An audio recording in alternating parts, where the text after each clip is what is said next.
Hello, this is Kris. Hi, Roger. This is test number 2. I'm learning the ropes so that when my podcast Ever New goes live January 15th, I won't be a complete babe in the woods. And Roger is a dear friend, and he is going to nursemaid me through my learning curve.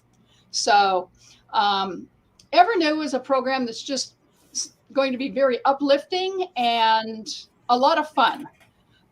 I have a couple of ideas already as far as segments. One of them is going to be Joyride, where we talk about things that bring us joy. Another one will probably be a little segment on DeForest Kelley, because an awful lot of people are coming to me as a result of having read my books about Dee. And the other one is going to be kind of like an Ask Me Anything Within Reason. Based for people who have read my books or followed my blogs or anything like that. I'm an animal nut. There's just a lot going on in my life. And so that'll be a little segment. And they'll all vary. I mean, sometimes we might go 20, 30 minutes on DeForest Kelley if that's the interest that night. Sometimes we'll just be talking about what I will call Joyride. And as an example of that, the other day I was walking. I walk about 4 miles every day, weather permitting.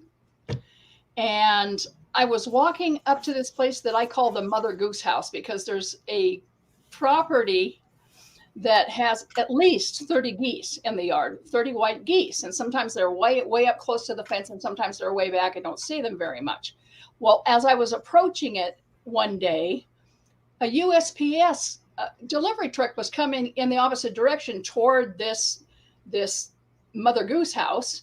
And my gosh, the minute they the geese either heard or saw this big white truck, they just came rushing from the back of the property to the front, like trying to fly, honking, having this great, to-do. And I thought, oh my God, I wonder if they think that's a big mother goose coming to see them, which is dumb because geese are smarter than that.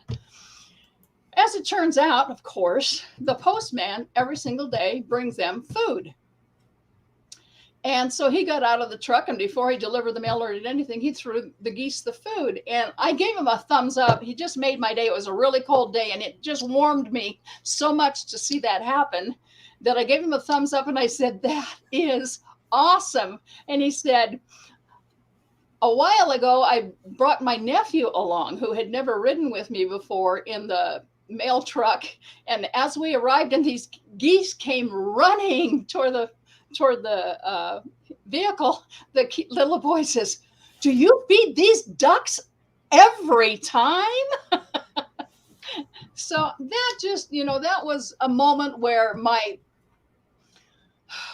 faith in humanity leapt back into my heart, because so much is going on now that just seems unkind and unfriendly and not much fun. And so the Joyride is going to be an opportunity for people to come in, tune in, and say something like that happened to them that made them feel really, really good about humanity. So, as a matter of fact, I do want to interrupt. I do want to acknowledge everyone that is already in the program. We have numerous people watching, and we're going to come up with a feed at the bottom to remind everyone, if you are on Kris's personal page and if you leave a comment, we are unable to read it there due to the privacy settings. But if you are on one of our public pages, such as the one at the very bottom, NDB Media, you are able to comment and we're able to read them. We have quite a few people on with us today. We want to thank everyone that's joining us. Absolutely. We already have 2 likes. Michael Day. Thank you, Michael. As everyone knows, I met Michael again in Florida and Georgia. I saw him this past weekend. And of course, Mike Tocayo, who recently had a birthday, I believe, a day or 2 ago. Roger Peacock, thank you. And now we have another like as well. My brother, Luis Noriega. And that is spelled Luis for those of us watching. My brother loves to spell my name Rodger, and he claims it's Siri that spells it that way. Because he does the voice to speech or however. But that's all right. I just find it absolutely terribly amusing that my brother is unable to spell my name. And he's older, but that's okay. People, everyone who's watching, let us know. I thank you for the likes, but let us know where you are, who you are, and where you hail from. We, as I love to say in my other program, share the misery with us. Or the joy. It is the joy, yes. This is not Yes. my program. It's the joy. Yes. And I thank everyone that is joining us tonight. So even though this is a test episode, we are going to be working on the buttons, the tickers, the brands, and the banners. But Kris is prepared with material. So I'm going to go ahead and cheat a little bit and click on a few of the images here. Oh, she set that up as the logo. Okay, very good. The images that you attached are up in the logo. I recommend you add them to the section called overlay.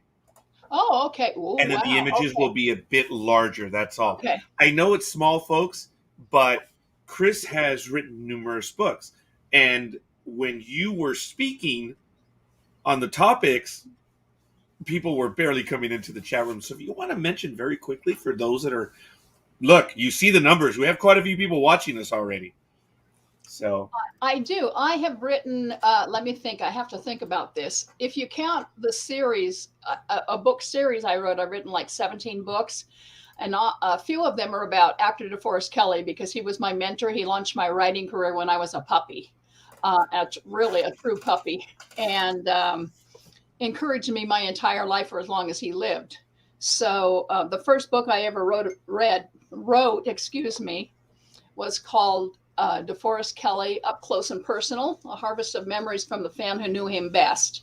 And then about 10 years after that, I wrote a follow-up book called The Enduring Legacy of DeForest Kelley, Actor, Healer, Friend. And actually, all I did was introduce the various sections of the actor, healer, and friend part, introduce them. Because what I did is I went out and I talked to other fans who had been blessed by D in various ways, either inspiring their careers or in other ways, really, really, blessing their lives.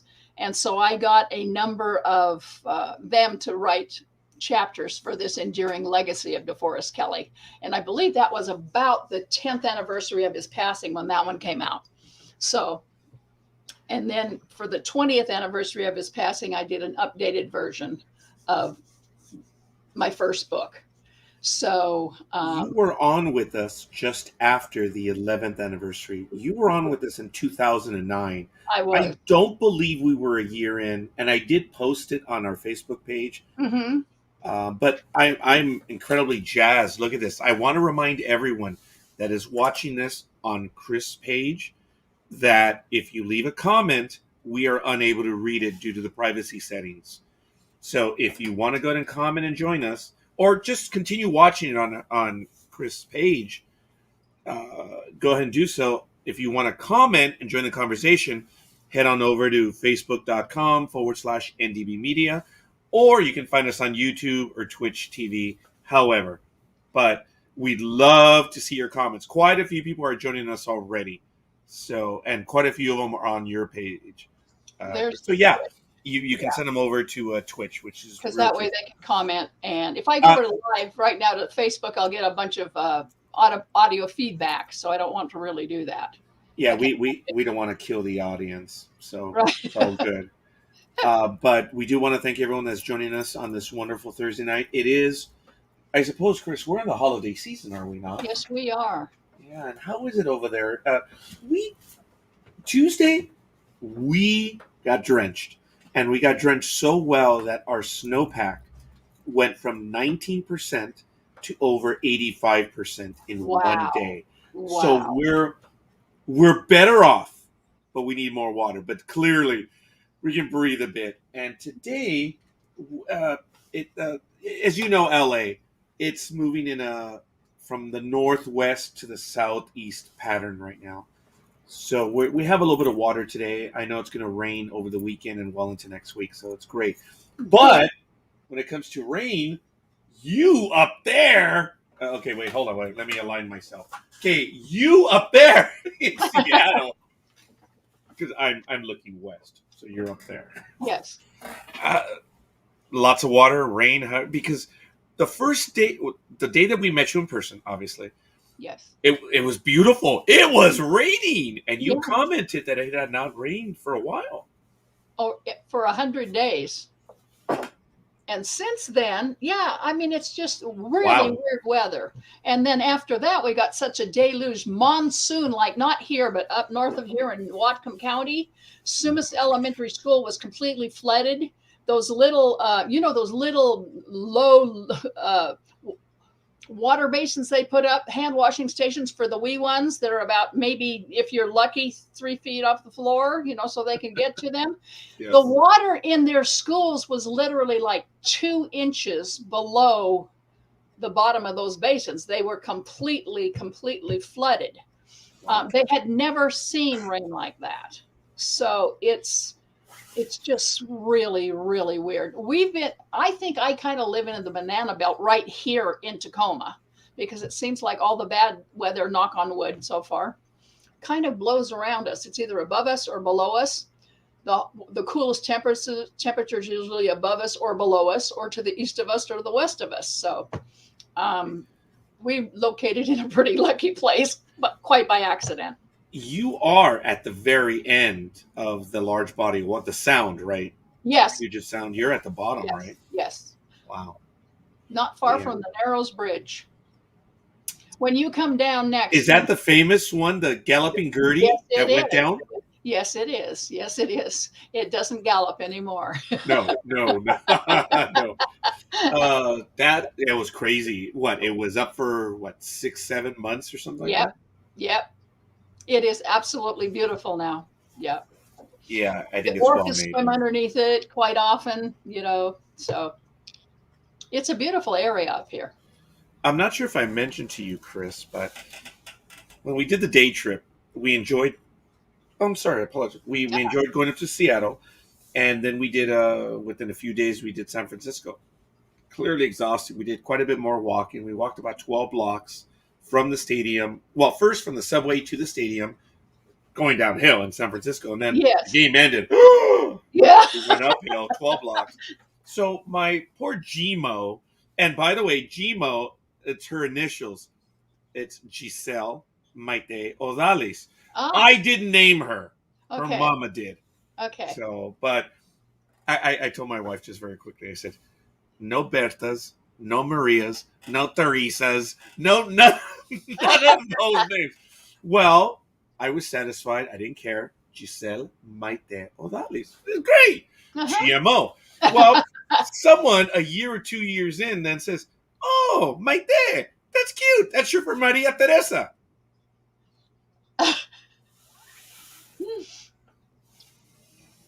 Funny.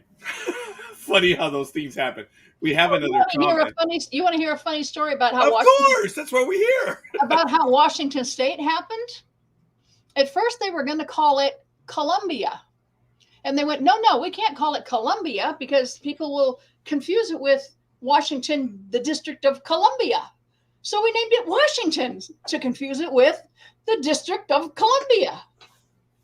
Yep. Such is the logic. Oh, yes. Such is the logic. My brother's asking, what is the average, where you're at, what is your average temperature up there in Seattle? And while you think about that, I apologize. The point to my story was that my daughter was exhausted. We were flying back. She fell asleep in the terminal. She was really... I turned to her and I promised, I said, no more day trips, baby. We will stay a day or two in the city, wherever. Well, it turns out that she said, if we do Seattle again, I'm cool with the day trip due to the way the public transport works. But folks, Kris was kind enough to pick us up and meet us there, which made it quite a bit more fun. It was a personal trip, so much so that we are going back.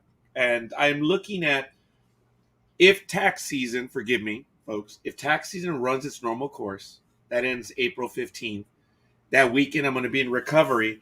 On April 20th, I'm going to say hi to Kris from the air because I'm going to Anchorage for 6 days. So I'm going to fly from LA to Anchorage, and I'm going to fly back, and then that's why I mentioned to you, I think it's going to be May when we're going to meet up again. But my daughter did love Seattle. I did. For the short time that we were up there, Kris, we are terribly envious of you. And when it's not raining, it is absolutely gorgeous. You can see Mount Rainier. You can see the Olympics. You can see the Cascades. If you go up in the Space Needle, you can practically see forever, you know. So, and I'm very, very close where I am. I mean, Mount Rainier is practically in my backyard. I mean, it looks like it is. It really isn't. It's probably 50 miles. Aren't you guys in the Lahar? No, we aren't. No, Ording is, and kind of downtown Tacoma is, but where we are in Tacoma, we're not. If we had an explosive volcano, we might get some rocks here, but I don't think we would get the flow. Sorry, folks, if we lost the audience. We're really getting a hardcore science-y right now. Really?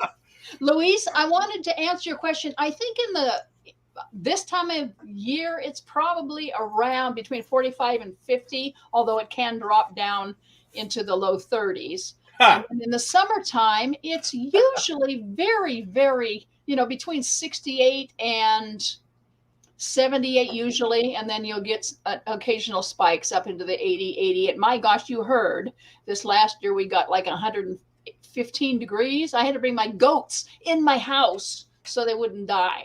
I remember that post. Bad. I thought you were kidding at first.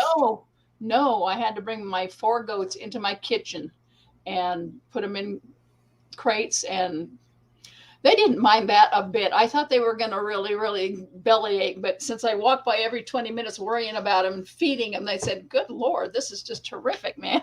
I should be here more often. I don't even have to get up, just keep getting food.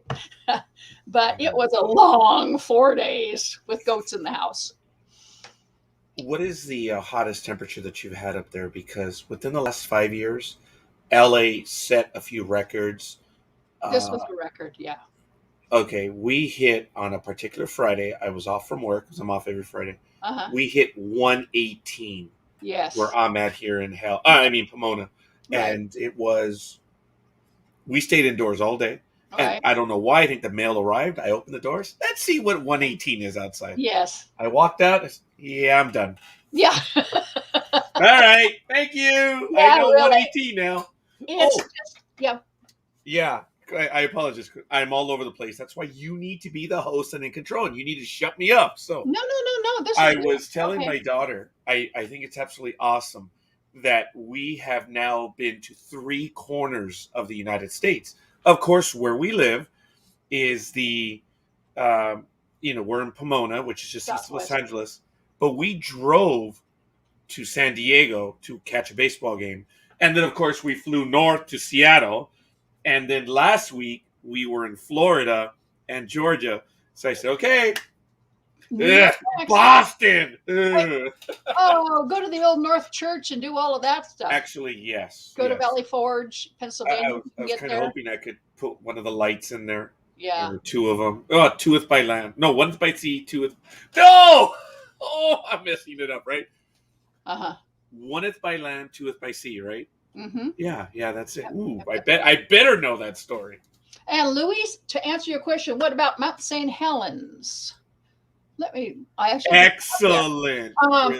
Mount St. Helens is about 80 miles from here, but when it erupted on May 18th, 1980, I happened to be in Ocean Shores on the coast, not far from it. And I had my serval at the time, which is an African wildcat. He was just a youngster. He was like a year old. He knew something happened before we did. He just got really, really nervous. And I thought, what is going on? He just never was a nervous cat, and he was just losing his mind. And I said, what's going on? And then somebody came out and said, oh my God, Mount St. Helens just erupted. And so as we drove back, we got in the car and started to head back in the direction of our home, which was inland. My cat was losing his mind. He thought, oh my God, this is where that thing happened. I mean, he knew this is where that thing happened, where Mount St. Helens happened. He just battered his nose against his cage, which he never did when we traveled, because he didn't want to go near where Mount St. Helens happened. And not very far from here, because of the ash, blew mostly east into Idaho and stuff, but it also came sort of north. And we were able to drive not terribly far and get like jars full of Mount St. Helens ash. So, oh, wow. Yeah. And I have been there several times. One, as soon as they opened it up after it happened, which took a while. And then since then, and at the time they said, this place will not recover for decades. And by the following spring, there were things popping up through I even got two of the fawns who had been orphaned by the Mount St. Helens eruption.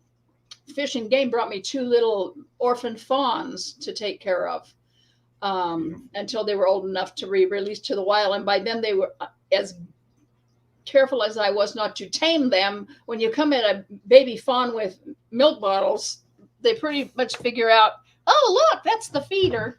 And they did lose their fear of humans. So I ended up actually taking them to Northwest Trek, which is a wild animal, a Pacific Northwest wild animal sanctuary, more or less, out here, where buffalo and rams and sheep and cougars and bears and all kinds of otters, wolverines, name it, anything that lives in the Pacific Northwest, they have exhibits set up, very large exhibits. In fact, the big ungulates, the hoofed animals, are all out in these huge pastures. You don't even realize they're enclosed. It looks like they're living in the wild. So I took them to Northwest Trek so that they wouldn't get shot, because they would walk up to anybody. They just were so tame by the time they were old enough to be released. I went to Portland, I believe it was maybe April, May, or June of 2010.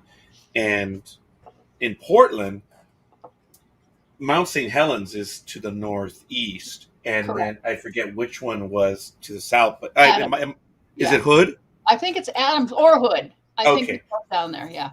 Folks, they're miles away, but these are these are monsters.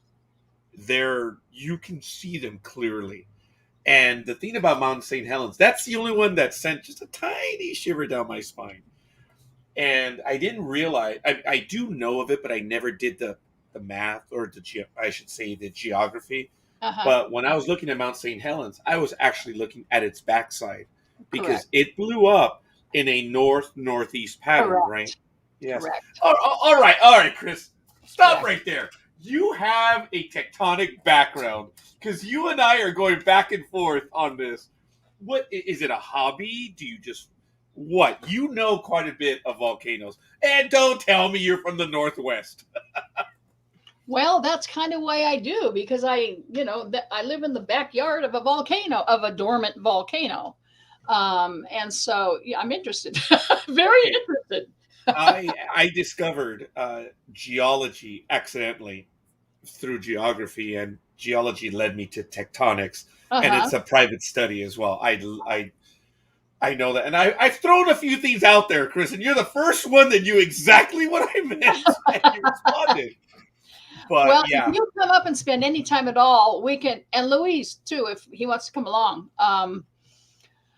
We should go there. They have a wonderful, wonderful, display now, an exhibition hall where they actually show a video. I think it's called Message from the Mountain. And at the end of this thing, you go in there, and at the end of this thing, this curtain comes up, and you're looking into the maw of Mount St. Helens. And it was at that location where that observatory is now, where the scientist who was standing there thinking he was safe got blown away. I mean, the trees just went, everywhere, just blew right through him and back quite a ways. He's the one that Vancouver, this is it. Right, Vancouver, this is it, yeah.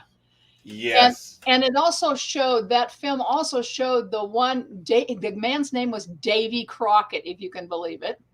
He was somewhere in the perimeter of when this thing blew. Again, another reporter, because they had put a big perimeter around it, said, don't go beyond this point. Don't go beyond this point. It was point. like 8 miles. Yeah, because they said this thing is going to blow. We just don't know when. So the governor put out a perimeter thing. Well, 56 people ignored the perimeter, but among them were scientists who wanted to study, and they felt that they were far enough away that it would not kill them, Well, it did. Anyhow, this one guy, Davy, I think it was Davy Crockett, something. Oh, and another guy named Harry Truman, who lived at Spirit Lake with 18 cats. Davy Crockett, Harry Truman. Yes. Harry Truman said he was not going to live. He was 85 years old. He was not going to leave. He was 85 years old. He had cats to take care of. And Spirit Lake just disappeared during this thing, as did Harry Truman and his cats. Anyhow, this David was far enough away that he was not killed, but he had a camera and he was filming it, and it just became, all of a sudden, it went from daylight to black, just black, as all this ash fell around him. And he put his shirt up over his face, and he started to walk, and he said, you can hear him saying, if I make it out of here, this is going to be something I can tell my grandkids about, if I make it out of here. He was really scared. But that's also in that. And it also showed the mud flow and the pyroclastic flows from down the Toutle River, and bridges washed out and houses, it was a mess, absolute mess. Since we're on it, I'm going to experiment. I was able to show Kris a moment ago, but I'm going to activate the share screen again since we're on it. And I'm going to do the share screen because I actually happen to have it up on Google Earth. And there it is. So, by the way, it was Mount Hood. That's the one I was able to see, which is down here. But folks, if you notice, I was here in Portland where those two little flags are. And there's Mount St. Helens right there. And then Mount Adams, as Kris mentioned earlier. Yeah. But the scars are clear. Look at that. You know exactly what happened. And as you mentioned, Spirit Lake. And there's the observatory that you were talking about. There it is, right there. Yeah. Now, since we're both kindred spirits on this, and I appreciate being able to discuss this with you, Kris, National Geographic, I don't know if you read it or have, but I have. I don't know if you recall the issue that they did on Mount St. Helens. I don't remember I think it was September, October issue, but whatever. There was a hiker that was in that area when good old Mount St. Helens went up, and this hiker just started taking pictures. Yep. And they are, forgive me for not having any other way of describing it, they are hellish pictures. Yes. Because we found the individual. They either asphyxiated due to the ash, or they drowned due to the mud, whichever, or it's one and the same. But they found the pictures, not all of them, but most of them, and you see images that are Hollywood could not do them. Yes. Are you familiar with the ones I'm talking about? Because they were national. Yeah. So I'm gonna have to find that one because it is. I just want to do it. I have the archives. I should look into it. But anyway, folks, if you want to see some stuff, it's frightening. I'm sorry, Kris. Go ahead. Yeah. Just as a little bit of a little Star Trek sideline, they wanted to film part of when Spock in the first motion picture where he went up to Kolinar to become a full Vulcan. Yes. They wanted to film some of that at Mount St. Helens. I'm not really sure for the first movie. Sure if they did, because I know they talked about it, and I'm really not sure if they did. I have to do some research to find out. But this is really a kind of a Vulcan-y, because Vulcan is a really, really hot, arid, deserty planet type thing, and Mount St. Helens really kind of blew everything in the area to smithereens, and they wanted to maybe put him in a location like that. Don't know if they actually did or not, though. I don't recall on that one. But by the way, Kris, as Uh-huh. far as the controls, notice that I close the image, but at the very bottom, it's still Mhm. there. So Right. we would be able to come back to that screen by adding stream. If we need to. Okay. Yes, and you're able to do the same thing. So Okay. again, folks, thank you. I do apologize, but we are doing a test, but we are having a conversation, which is Right. not something that I expected to be talking about Vulcan activity on Kris. We've had conversations now. I wouldn't say many, but more than 5, more than 6. Right. But I never thought you and I would be discussing historical events such as this. Well, that's just It's kind of neat.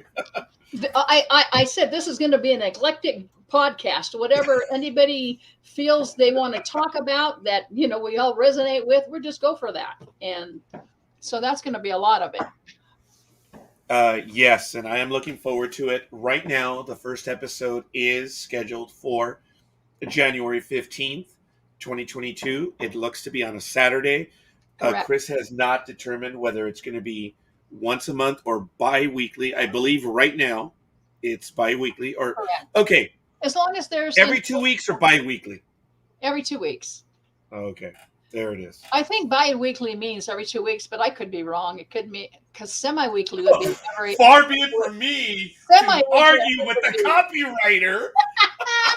I have to look that up. I think semi-weekly would mean twice a week, and bi-weekly would be every 2 weeks. But I'm not sure about that. I would have to do research to know for sure. Anyhow, every 2 weeks following January 15th. It's on my calendar, so we're going to go. And it's going to be, I believe, at 10:30 a.m. Pacific time on that Saturday. Correct. And we're going to get a feel for it. Well, Kris is. We're going to get the feel on when the episode is going to be happening. But right now, to begin with, it is going to be at 10:30. So it's going to be following Sports Talk with the guys. Yes. Now, during tax season, I already told Kris, no lo contendere. I'm not even playing the game. It's just not going to be there. But I hope to join you from time to time during tax season. But the reality is, it's not probably not. Yeah. Yeah. But I am looking forward to it. And who knows, Kris, you may discover another co-host. You may have volunteers that want to join you. So you never know. But folks, we have quite a few people watching us, and quite a few are on Kris's page.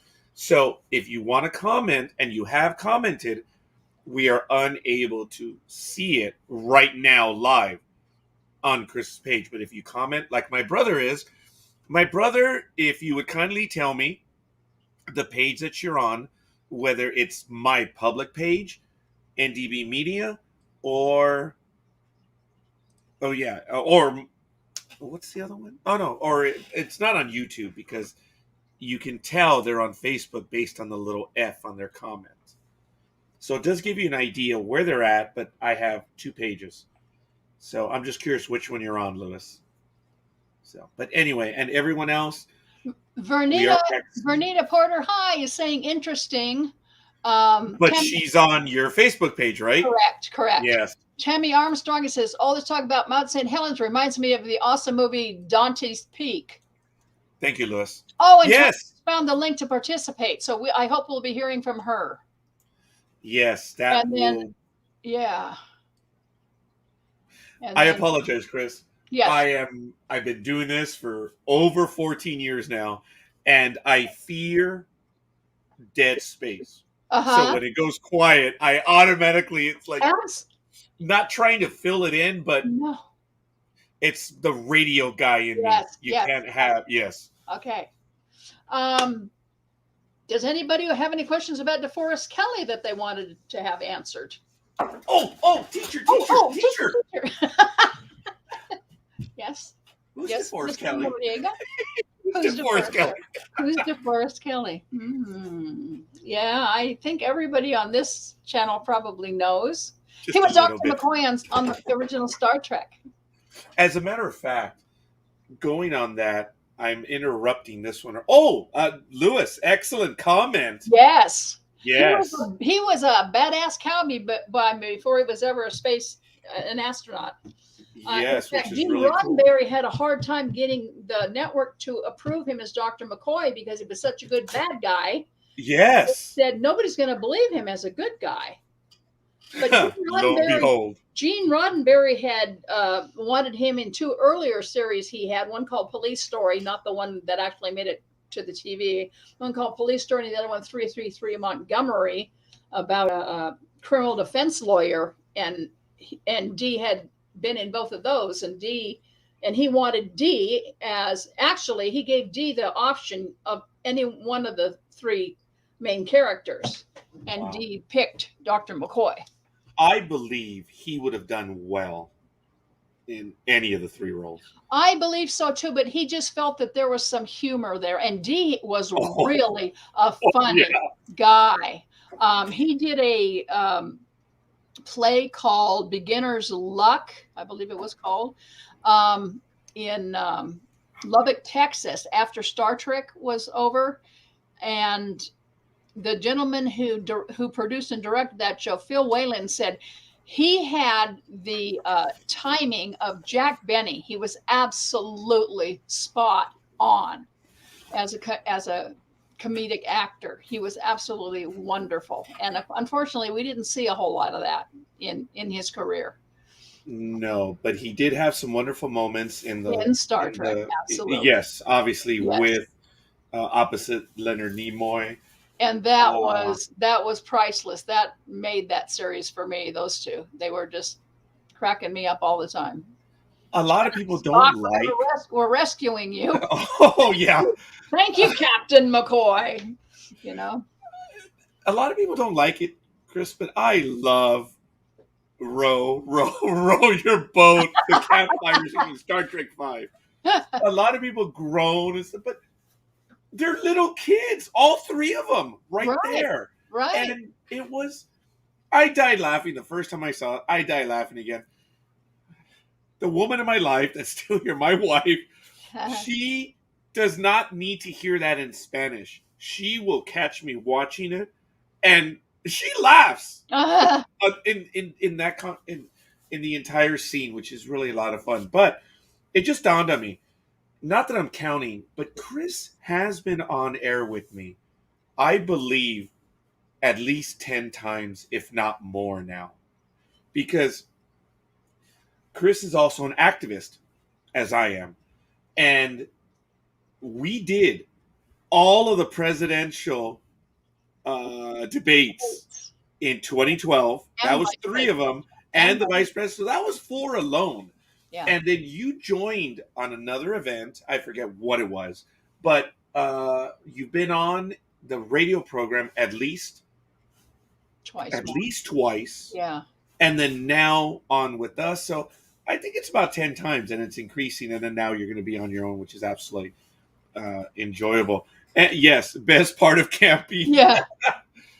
It was funny. But and you were also in 2009 when we did the premiere of Star Trek, the reboot. And I remember we were talking about, you and I mean, we had quite a few people on, but we were talking about McCoy. And I asked you. Carl Urban? Oh, my goodness, yes. You know, I was so afraid to go see that at first. Because if anyone knew him, it was you. Yeah. Wow. Because I thought, you know what? I do not want to diss the guy if I don't like it. I'm just not somebody who, like Dee, I do not badmouth people, but I thought, there's no way we're going to catch lightning in a bottle twice. There's just no way, is what I was thinking. And I knew I was going to be interviewed like 4 days hence. And I thought, well, if I kind of don't see it, I'll be able to like dodge, you know?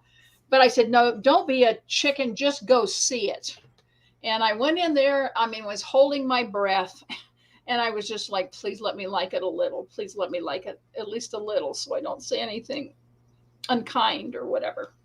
And when he came on, I just started crying. I just went, I was so relieved. It was like, oh my gosh, he got McCoy. Not DeForest Kelley, he got McCoy.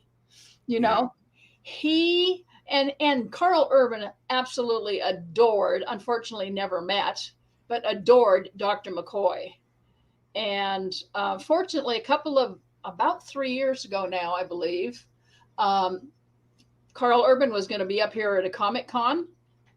So I called whoever was running that thing, and I let them know that I had been DeForest Kelley's personal assistant, and that I had something from Dee that I would like to give to Carl if he was interested. And they called me back and said, yeah, absolutely. And so they called me in and had this little real quick private meeting with him, maybe about 15 minutes. And he just did a soliloquy on how blessed he felt to be able to try to do it, and how worried he was that it might not work. And he was worried about it, really worried about it. And I told him, if Dee was here, he would love your Dr. McCoy, just in the same way that Leonard Nimoy loved Zachary Quinto, or Quinto as the new Spock. I have a picture of that day when I met Carl Urban. Oh, cool. Which I can show you. Is that, whoops, is that going to work? There we go. There it is, yes. Oh, I've seen that picture, yes. I think you had it on your Facebook page or your website. I don't remember which. So, and it was very cool because Carl Urban is a really neat guy.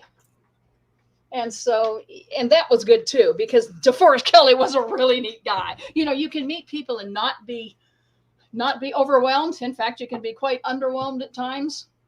Yes. In both of those instances, it was like, oh my gosh, they're really wonderful, wonderful people. You can just feel their soul and their spirit is very loving and generous and kind.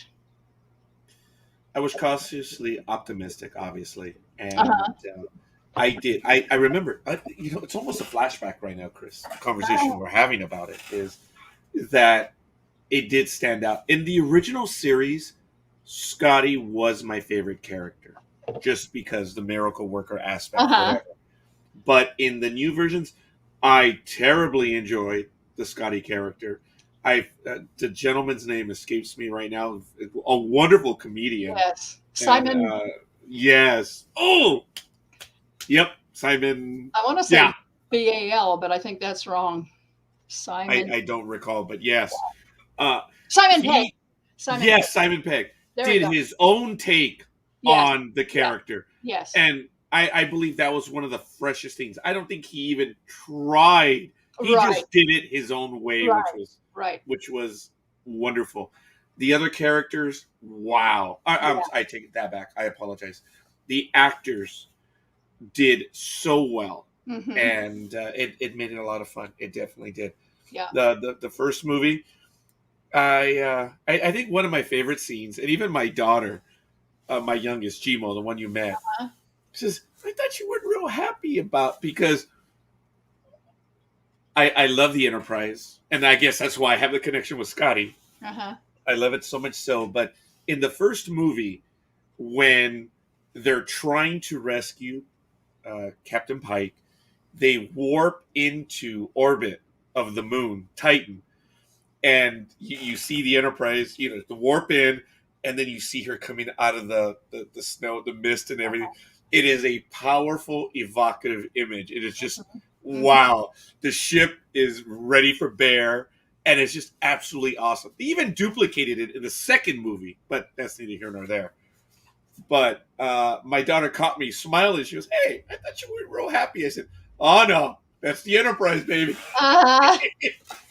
Doesn't matter. And McCoy said it in The Next Generation. She's named aptly. Yep, she's got the right name. Treat her well and she'll always bring you home, right? Treat her like a lady and she'll always bring you home. Oh, very good. Yes. What did he tell you about that role? Because there's several stories out there that he did it as a favor for Gene Roddenberry. We know that. That's correct. But some people say that he was paid. Others say he was not. He was. There are rules because he was paid scale, which is the lowest you can pay. Right. Wow. Because he wanted to do it as a thank you to Gene Roddenberry for the career he had because of Gene Roddenberry. And interesting story about that is they told him, you'll be here maybe 5 hours. There's going to be a lot of makeup involved because we're going to make you look 137 years old. And so he got up at like 4 in the morning and went into the studio and spent hours getting this makeup caked all over him, all over his face. And he was pretty immobile in that thing. And lunch came around and they still hadn't filmed this moment, this 37-second moment. And he drank his lunch through a straw because he couldn't do anything else. 3 o'clock rolls around and he's like, and 4 o'clock rolls around. Dee never got mad. He never blew up. He was very, very level. But at one point, Richard Arnold, who has since passed away, rest his soul, he said, Richard Arnold said, at one point, Dee said to me, please call Carolyn and tell her I'll be home in an hour. That's all he said. And of course, everybody jumped right up and said, oh, well, we need to do this scene. And I'm thinking, why would you leave what? Why would you do that to him? Yeah, no kidding. Wow. Yeah. And I don't know whether there were technical difficulties or what caused him to have to hang in there for so long when he was, doing it for scale and doing it for love. But that's about as frustrated as he ever got. He just was very level. And another time, Phil Whalen was doubling for him, and they would set the doubles on the Enterprise, on the transporter, and those hot lights, at their feet. And Dee was standing there and he noticed that, Phil Whalen was like kind of moving a little bit, his boots were literally melting. And he came as unglued as DeForest Kelley ever did in his life and said, all right, that's enough of that, So, I mean, he was very, very good, and Johnny on the spot. If you had to stand up for somebody or get something done, but he was mellow about. I mean, he was not unkind ever. Even his humor was very, very generous. One time, he quintessentially always was asked, what's it like to work with William Shatner? Because we'd heard all this stuff about how hard it was, and egotistical and this thing. Dee truly loved Bill. He absolutely loves Bill. But he was on stage one time and somebody asked him the question, and Dee, here's about as critical as Dee ever got. He said, I love Bill. I've had to straighten his ass out a few times, but I love Yeah. And if anyone could, it would be DeForest. It would, yeah. So, yeah, he was a wonderful person, a super, super wonderful person. I read the autobiography of Nichelle Nichols and of George Takei, as well as movie memories and television memories by William Shatner. Oh, and I Am Spock. Yes. So I read, suppose 1, 2, 3, 4, 5. I read the 5, and not one had a word to say about McCoy in the negative. Not one. Absolutely. Nope. I love the interplay between the Nichelle Nichols and the George Takei books. Because they answer, well, I guess Nichelle went. Actually, I don't remember. I believe Nichelle Nichols went first, and then George. You know what? I'm gonna have to look at that. But I read a book. I enjoyed both of them. It was absolutely wonderful, and yeah, I'm probably gonna not say it. I'll have to tell you off air. I had one question for Nichelle Nichols, and I never had the chance to ask her that one question. It probably would have put us on the map. But I didn't. Okay, well, you know what? Look, look. She's no longer going to do anything in public. It's never going to be answered. But in her book, she made a claim. For those of you that have read it, and I believe you know what I'm talking about, she was going to be signed to a 3-year deal at the other studio. And of course, she turned down the casting director's advances, so she lost out on that deal. And she put it in her book. Well, the executive in charge of programming at Desilu, I forget the gentleman's name, who just recently passed away, he commented in his book, says, Nichelle, I was a director of the studio at the time. Had that happened, you could have, you should have, you could have come to me. And he challenged her in the book saying, who was it? And no, I was going to ask her, hey, by the way, the executive in charge of programming said in his book, did you ever think of answering him? But I never got the chance to ask her. I think it would have been uncomfortable.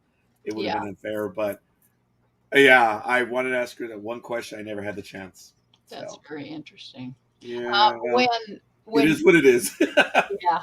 When Dee and Leonard were on stage together at a convention in St. Louis, someone asked from the audience if they ever regretted doing Star Trek since it typecast them so much. I mean, Leonard went on to do other things, but it was mostly directing and photography and stuff like that. He never did really, other than Paris, on Mission Impossible. He was pretty much typecast after that. Of course, Dee was typecast as a cowboy until he was typecast as a space doctor. But anyhow, they both looked at each other, and Leonard said, "You go first," because I think they expected one or both of them to say no. If they knew what they knew about about how Star Trek would change their careers or lock it into place, that nobody knew when they did the show that it would become this iconic series. And Dee said, well, before Star Trek came along, I was one of those kind of lucky actors that was making a name both in TV and in motion pictures. And you never know what fate is going to hand you. I could have, gotten a leading role somewhere and done something else amazing. I may never have worked again. And the more I look at it, the more I realize I'm just extremely, extremely fortunate that this fell to me. I love it. I love the fans. I love everything about it. It gave me a chance to stretch as an actor. And yes, absolutely, I would do it again. So, because, he had a lot of people commenting to him that they became doctors or nurses or some kind of helping careers because of his example as Dr. McCoy. Mentioned that, yes. Yeah. So he said, boy, not too many actors have that as, a legacy. He says there's usually nothing deader than a dead actor, but there's a bunch of little McCoys running around all the hospitals now. And boy, howdy, when my mom and dad were sick, Dee would sign them a big photo saying, if they give you any trouble, you know who to call.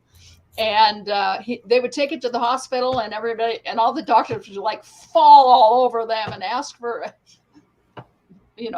signed photos from him, and which he very, very generously gave them. And he always signed them to the real McCoy, R-E-A-L McCoy, from the real R-E-E-L McCoy. To Dr. Whoever, the real McCoy from the real McCoy. Right. So, yeah. That is cool. I did not know that. You may have mentioned it, but I don't recall, and I'm sorry. Yeah, that's okay. How close are we to an hour? Should we be... We're at 54:13. Wow. We've done well. You and I have fun. Can easily carry a conversation. And then now that I know that you're into tectonics as well. Yeah. Oh, this is the very height of perversion, Kris. I'm into a lot of things. Actually, you are. Yes. All of the book, every one of my books is different. I have animal books and self-help books and all kinds of books. Yes, Ross, we are testing again. Yes, And we are testing there's again. probably going to be another one or two more. I want Kris to get a feel for it, and it's also while I'm able to.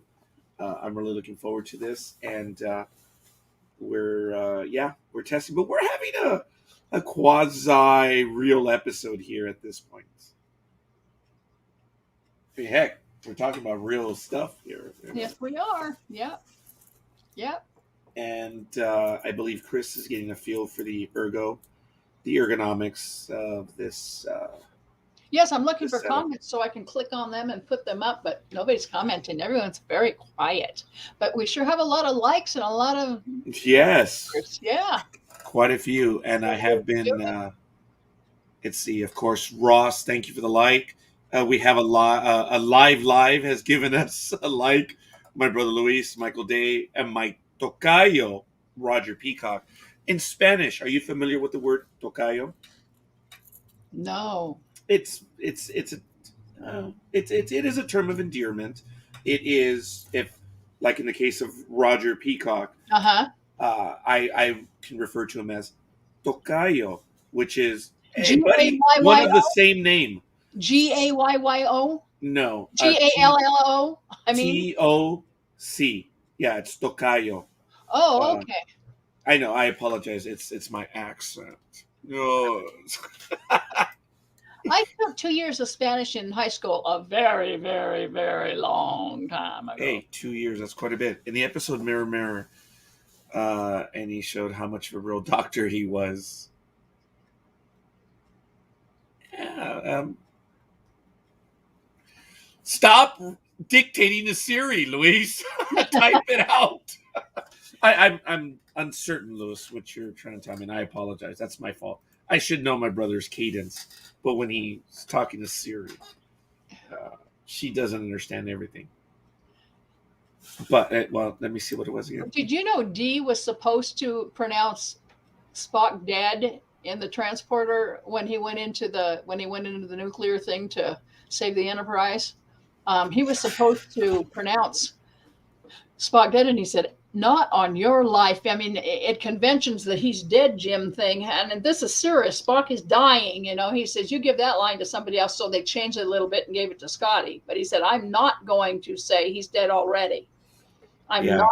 That was Scotty, right? I'm not going to be the one to say that. You need to give that line to. That was another thing about D. Whenever he went into Harv Bennett or any of the producers with a suggestion, he was one of the few actors who went in there understanding the characters and the movie and the ethos. He didn't go in there egotistically to make himself look better. He would give away lines, and he would, make suggestions that might not have anything at all to do with his role. And he said they were always very thoughtful and very, for the good of the ensemble. They weren't egotistical or self-serving at all, that's D.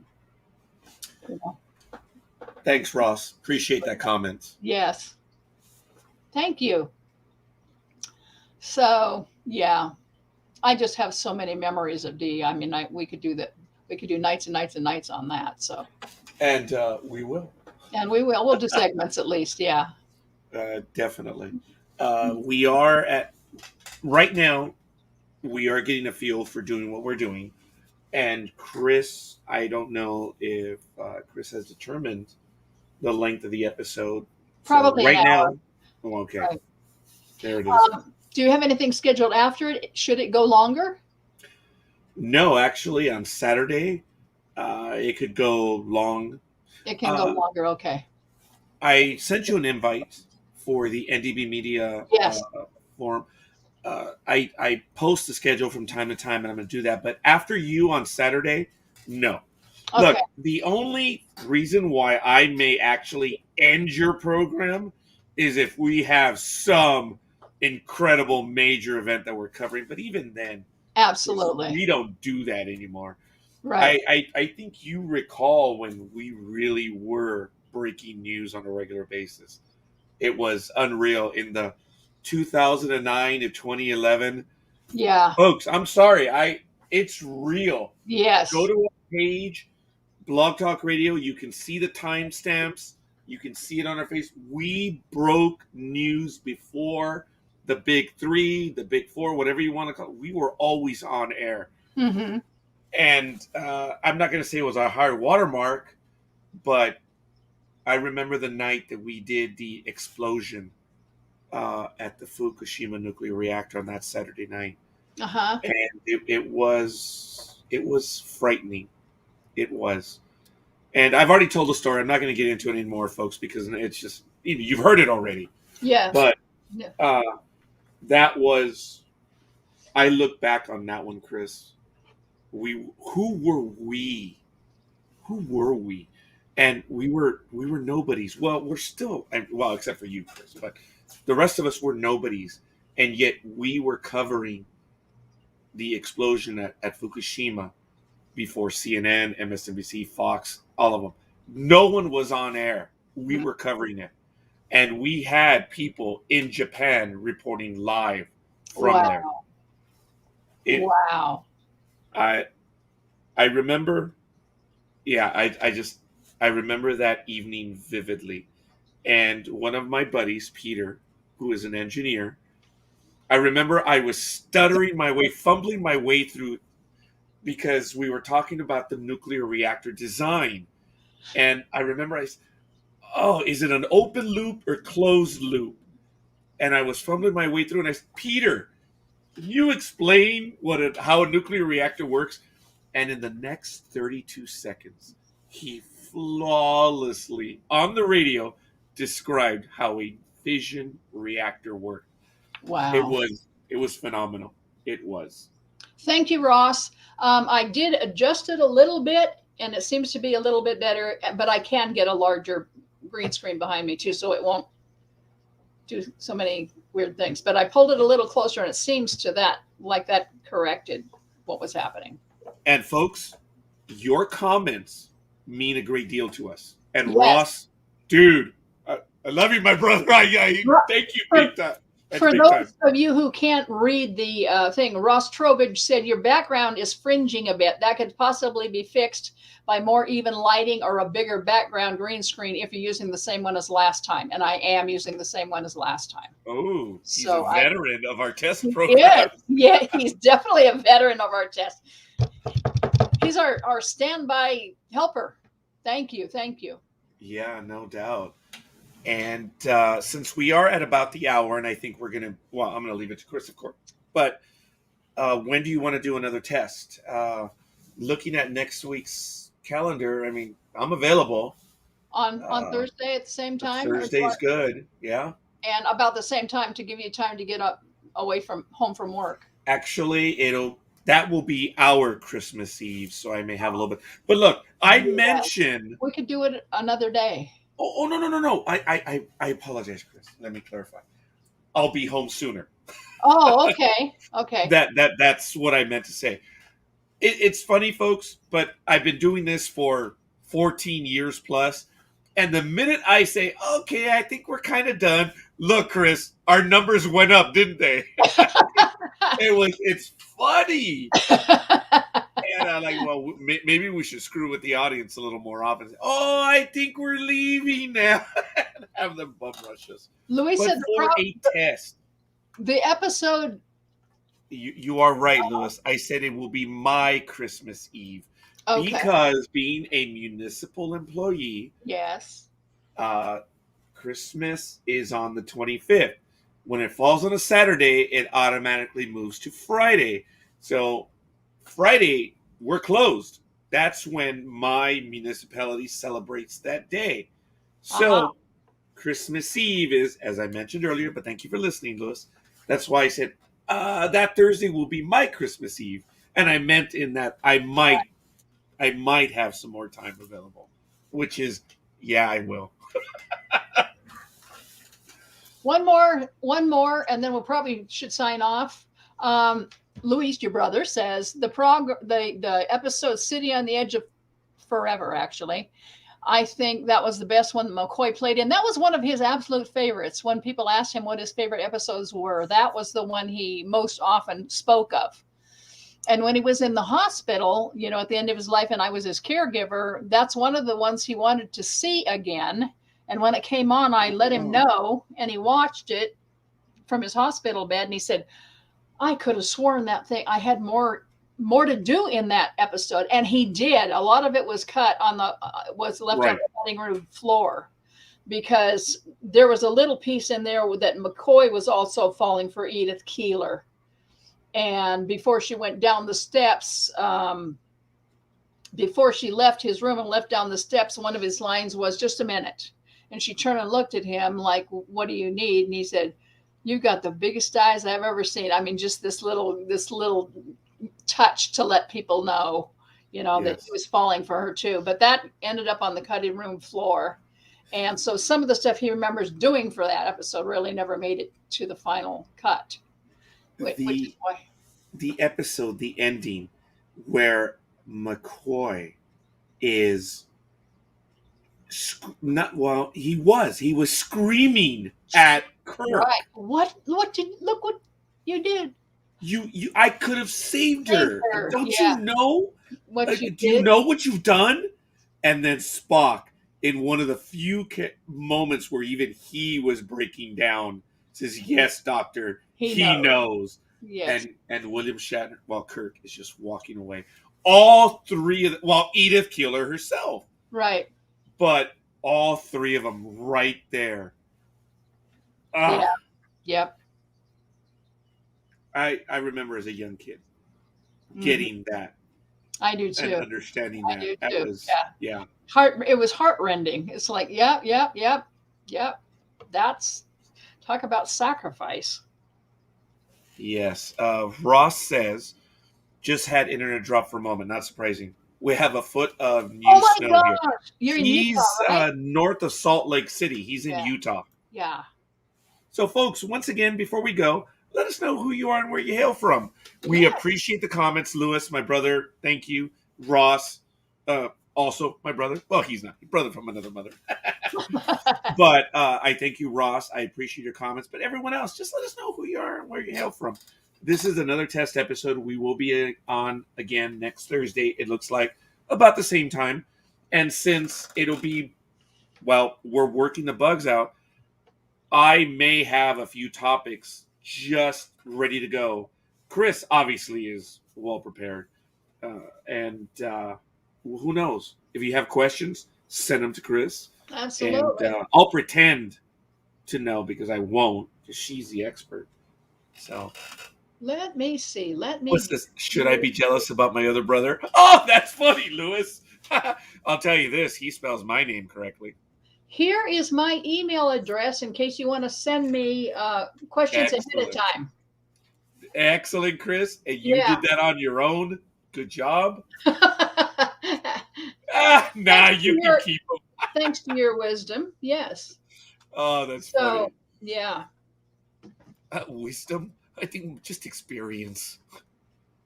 I am fortunate. I never thought I would do this.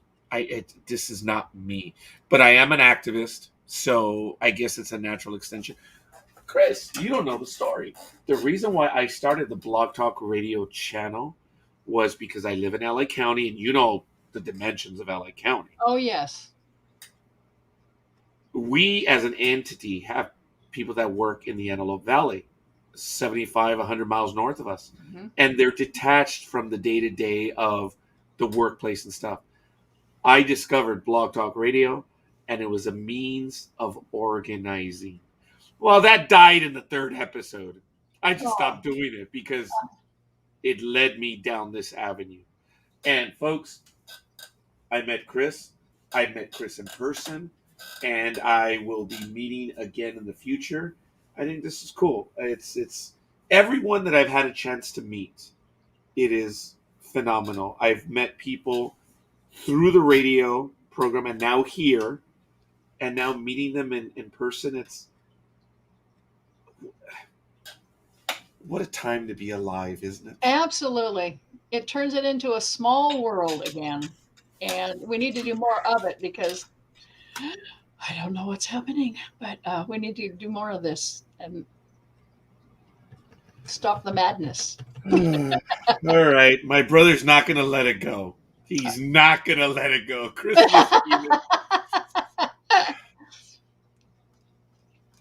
My brother. Oh, I'm sorry. No.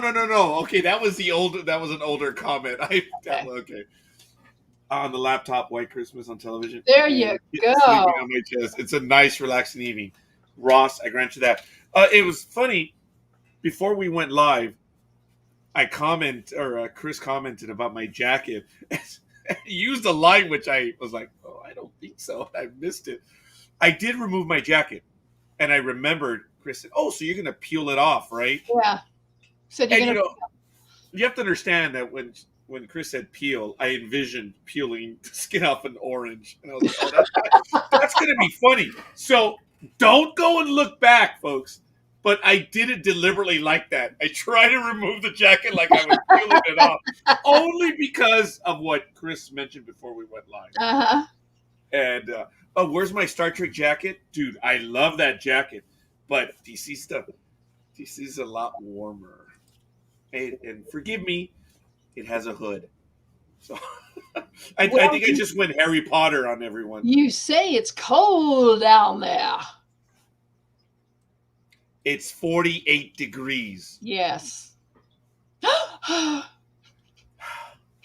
walk in 40 degrees here, Roger. Of course, I put on a lot of layers. I was dying to answer Chris when Chris said, about walking 4 miles a day. I was like, I was giving signals attitude, Chris, to you while you were giving your commentary, and I was thinking of like, oh, I walk 4 times a day. That's what I wanted to say, but the conversation moved forward. You see, Chris, my brother, it's 39. It was cold. That is uncharacteristically cold here in LA. That is. In the summertime, my friend Lisa and I ride bikes literally about 100 miles a week.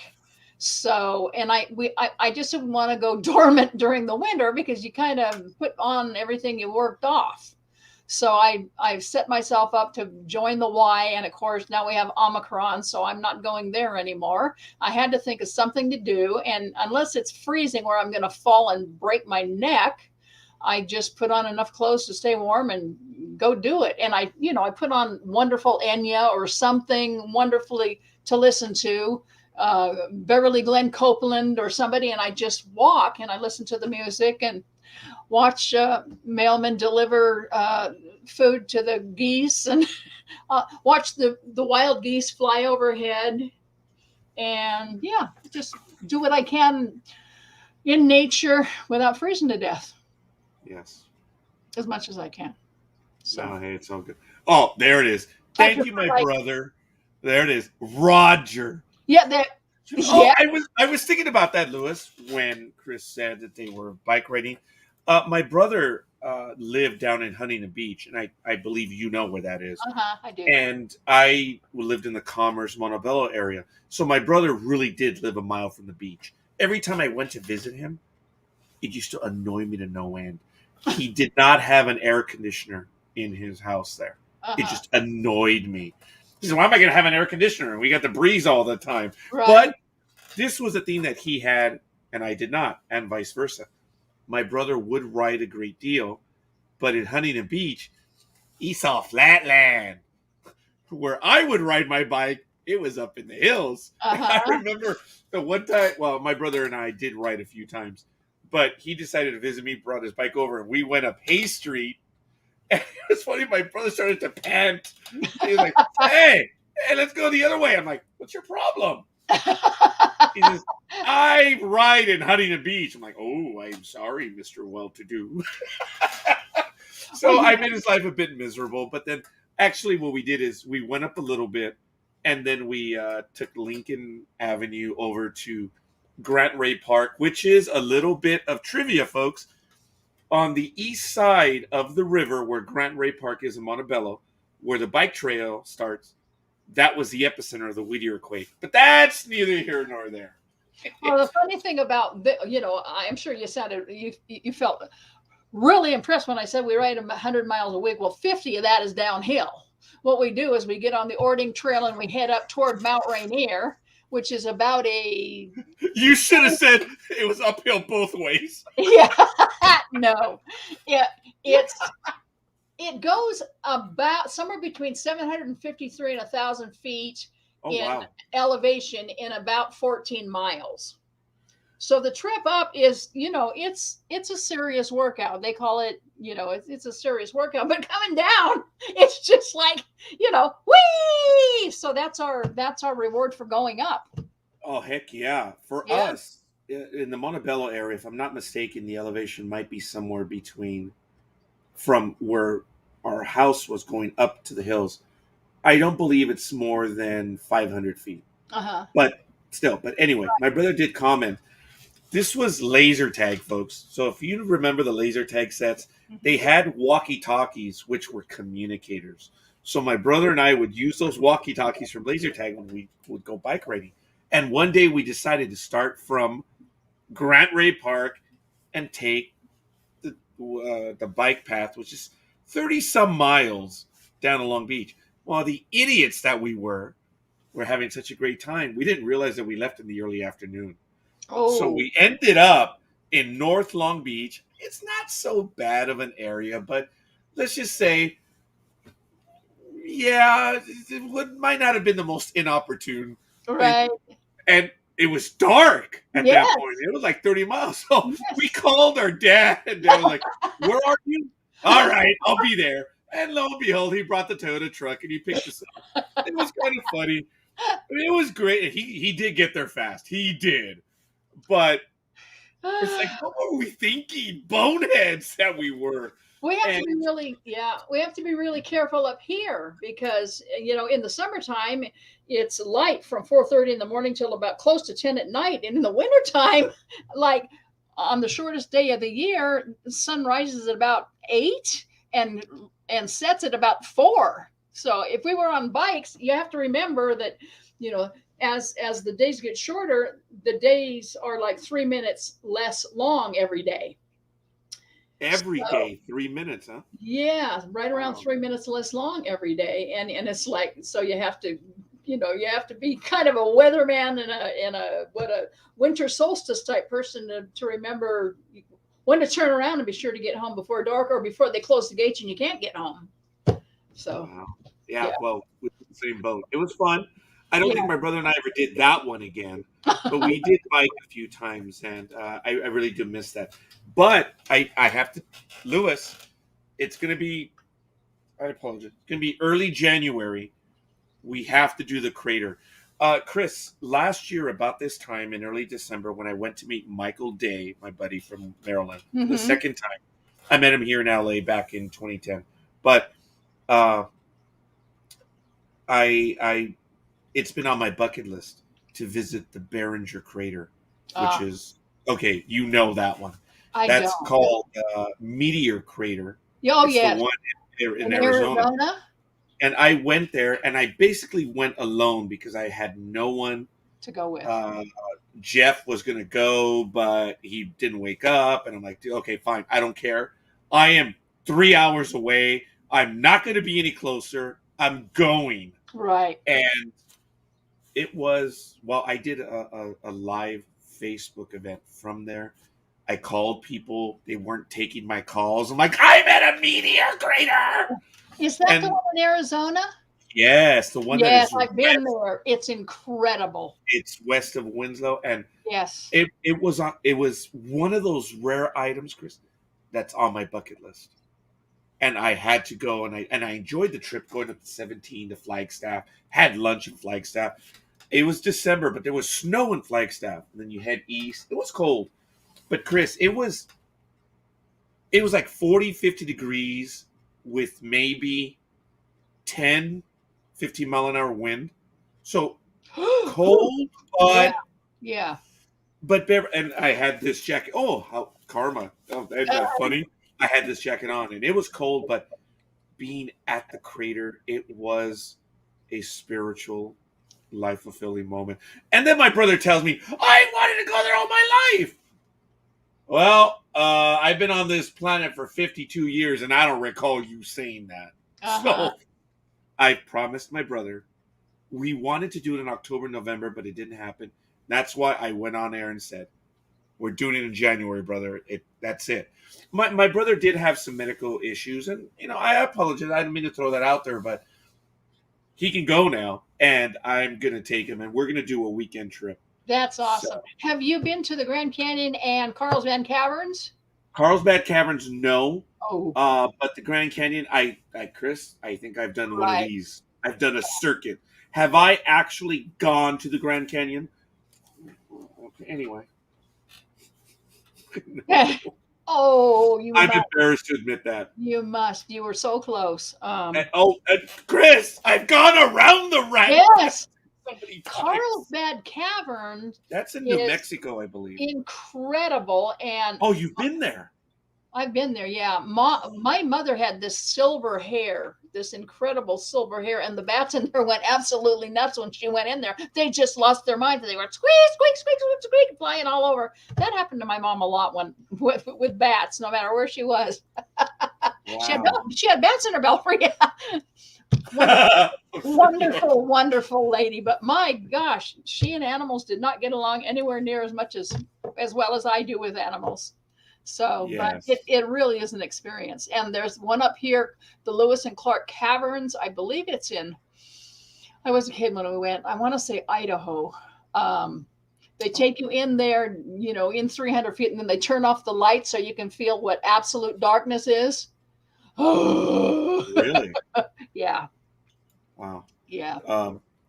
Ross, yes, I intend to go to Monument Valley as well. Yeah. I have flown over it. I've seen it. It's incredible from the air. Uh-huh. But that is on my to-do list. But I'm promising my brother, that's it. It's done. That's why I said it on air again. I did you wrong, Lewis, because I wanted to go in October, November when the weather was a bit better compared to the summer. But we are going to do it. It's easy, man. We're just going to go. And let's see, what is he? Oh, is he talking about that as well? Which you just mentioned? Yeah. There it is. Yep. Have you? See, the Latin in me wants to say but. Calico Ghost Town. Yep. But we know it's Butte, right? Yes. Butte and Bozeman. Yes. Have you ever been in the air above the clouds when there was a lightning storm below you going down from the clouds to the earth below you? Okay, no, but quick little story on that. When we went to Florida, we took the red eye, and the airplane, everyone was asleep at 1:00 local time, Pacific time. And I turned on DirecTV on the flight, and I was watching the report from the governor of Kentucky over the tornado that hit. Oh, no. Yeah. And I want to lose my mind. I'm like, oh, my God, everyone was asleep. And, Kris, I saw the report from a man who was exhausted at that hour when he says, look, we know there's 50 people dead. Yeah. There's a lot more. Yeah. And the way he said it, folks, and forgive me, this is not a political commentary. Right. It's a life commentary in that he just said that. It's those rare, brutal, honest moments that send a shiver down your spine. He's like, we know a 50. Right. There's more. Right. It's like, and so on the JetBlue flight, you're able to follow the track. And I knew the track. We kept deviating further and further south. There was a point where we went over the corner of Texas into the Gulf of Mexico. We deviated so far south. And we were doing 635 miles an hour, folks. Airplanes can do that, but they don't normally fly that fast. Right. Our plane was hauling tail. Yeah. To avoid the bad weather. So, no. Yes. I've been over the clouds numerous times, but I haven't seen what you just described. So, please, Kris. I have only seen it once, and I will never forget it. It was over Albuquerque, New Mexico. And I think it was the time I flew to see Dia the Convention, and I was flying back, and there was a storm below me coming out of these clouds would like explode it would look like a a bomb went off, and then these fingers of lightning would go down from, it felt like you were God making these things happen, because it was from a perspective I had never ever been, a part of before. I will never forget it. It was just absolutely glorious, red and yellow, and it was just, nature at its most unbelievable. Yes. Yeah. Ross comments about that he has flying home from DC to Utah. Flight was diverted to the north because of the huge thunderstorms over the Heartland. Yeah, he was watching that, and then over Chicago. Yeah. When I was flying back from Florida, I was in the middle of the left side, so there was a moment where I was. Oh, what did you say? Sorry. Oh no, not at all. It's. I couldn't help it. I read. Oh, we kept expecting to see an alien on the week. Let me tell you, folks. When we crossed into Arizona, I swear, all kidding on the political stuff, but being from California, the minute we crossed, watching the satellite display, we hit turbulence, which was part of all that activity that was going on. The entire state of Arizona was like, you guys think you're funny, California? We had turbulence. It was so bad that they ordered the stewards to sit down. But I have flown now enough where, okay, yeah, it's turbulence. Okay, it's kind of serious. But my daughter, in the middle of the night, looked over at me because this is the most turbulence she's ever faced. And I was like, oh, dude, I think she might be a bit scared. I did my best, McCoy. I just stayed calm and cool because I could tell by her reaction. She was like, is this? And she didn't say a word, didn't overreact, and I played it off so well. Don't get me wrong, me no likey turbulence. Yes. Well, but I've had bad turbulence before, and it was all right. The worst turbulence I ever experienced was over Salt Lake City one time. I was going. Oh, hey, Ross! Salt Lake City. And it was so bad, they told us, of course, put our seatbelts on. Well, one lady didn't, and she flew up into the air and came down on the side of her seat and broke her hip. I mean, it was That's bad, And I was flying to a convention for the Animal Protection Institute, and Ted Crail, who was the creative services director, was in the seat next to me. And this man is a news reporter from way back. And as things got worse and worse and worse, I mean, it was a really scary flight. Everybody had to get, all the flight attendants sat down and buckled up and the whole thing. Ted Crail takes out his camera and starts putting his lenses on. And I said, what are you doing? Because, I'm kind of not feeling real spiffy at the moment either. He says, if this plane goes down, I'm going to have just newspaper man. If this plane goes down, I'm going to have the last pictures of the flight. And I turned to him and I said, pardon my French, you put that damn thing away. Because I thought it would be images of me, because I was the closest to him. And I'm sure I didn't want my family to see that, right. as if a camera would survive, a plane crash. But it was like, oh my God, even a newspaper man thinks we're going to die. It was really, really scary. What you just described, I've never had that. Pulling out of Columbus, I remember it was white knuckle time. And I was 22, and it was only my second flight ever. I had flown to Columbus from LA, and I was flying back. And as we're trying to get in the air, it is shaking, and it is really like what? I'm gripped to the seat, and I looked over to the older lady. I was 22. She was probably in her middle 40s, maybe late 40s, and I guess she could see the fear. And she looked over at me. She says, "Yeah, this is bad. Okay, this is bad. You're not overreacting, kid. This is bad." Yes. And she said, "But it's okay." And I appreciated her telling me that, and I'll never forget that. It felt like the plane was doing this, trying to get into the air, but not like what you just described. We were just bouncing around real good. The other thing that happened to me that I don't like to Wow. think about is I was in a Hughes Air West. That's a long time ago. I was in a Hughes airplane and we were coming down onto a runway. And for some reason, I don't know if they got a crosswind at the last second or what, but this plane landed literally on one tire and bounced and landed on the other tire and bounced and landed on the other tire. And I'm like, what? You know, and I turned around and looked behind me to see what the flight attendants were doing. And they were like, oh, you know, and I was like, that wasn't normal. She goes, no, that wasn't normal. That's exactly what Ross just said. When everyone goes, oh, right. Yeah. Oh, God. Yeah. Ross wrote, when everyone goes, oh, at the same time and overhead bins pop open, you know, it's getting interesting. Yeah. Yeah. Oh, I wanted to mention this Yellow Balloon Publications that's running on the slider below.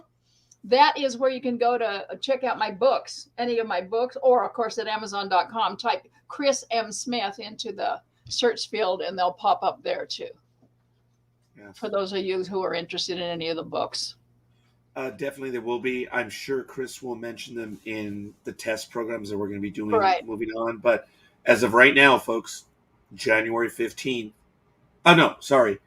Yeah, January 15th. January 15th. See, I apologize, folks. I just put up 2022, so I always have two calendars, the year I'm in and upcoming. Or in the case of up until a few days ago, it was 2020 and 2021. So now 2022 is here, 2021 is there. Sorry. We just did an hour and a half.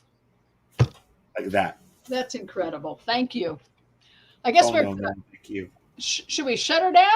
We're good. Yes. Next week? Okay. Thank you very much, everyone Luis, Ross, everybody, Tammy, who else? Just everybody. Oh, and everyone else that gave us the likes. Of course, yes. Ross, Luis, Michael Dave, Tocayo, Roger Peacock. Thank you. Thank you. And we'll see you. I hope to see you next week. Yeah. Send me some questions. Send me some questions or some joy. Yes. Good story. You too, Ross. Have a good night. Thank you, everybody. Thank you. Take care. And I'll talk to you off the air for a second. Okay, Ross? Yes. Go ahead and end the episode. Okay. Bye-bye.